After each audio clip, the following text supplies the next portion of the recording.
Bonjour Thierry, Bonjour Nadia. comment s'est passé l'enseignement à l'Université d'Avignon pendant cette période de confinement? Bon, je pense qu'un peu comme partout, ça a été difficile.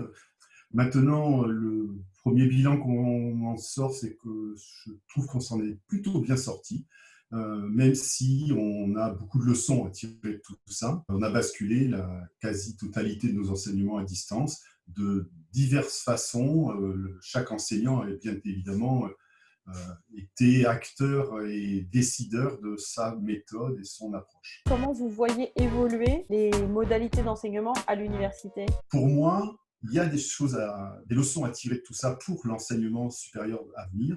C'est évident qu'il faut qu'on revoie le continuum d'apprentissage qui correspond à une partie en face d'un enseignant et une partie seule. Le découpage, on l'a vu, peut être fait avec des modes synchrones, des modes asynchrones.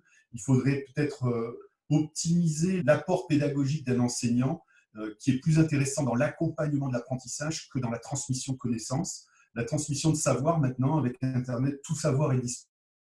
Mais par contre, ce n'est pas parce qu'il est disponible qu'il peut être facilement récupéré et acquis par un étudiant. C'est là toute la force de l'enseignant.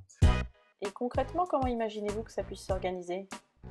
On doit plutôt imaginer qu'un enseignant a une certaine part à prendre dans l'apprentissage d'un étudiant. Cette part, la compter en heures de présence, c'est peut-être un peu dévaloriser notre travail. Je pense qu'on pourrait la compter, puisqu'on a des crédits ECTS par exemple, en disant qu'un enseignant, le statut d'un enseignant, c'est d'assurer l'apprentissage de 50 crédits ECTS, je donne un chiffre au hasard, et charge à lui de décider quelle modalité il va utiliser pour faire ses enseignements dans ces crédits. Ça peut être du présentiel, du distanciel, du synchrone, du asynchrone. On a vu avec cette crise et là, celle qui nous attend à la rentrée, qu'il y a plein de façons en fait, et certainement beaucoup plus que juste faire du face-à-face avec l'étudiant.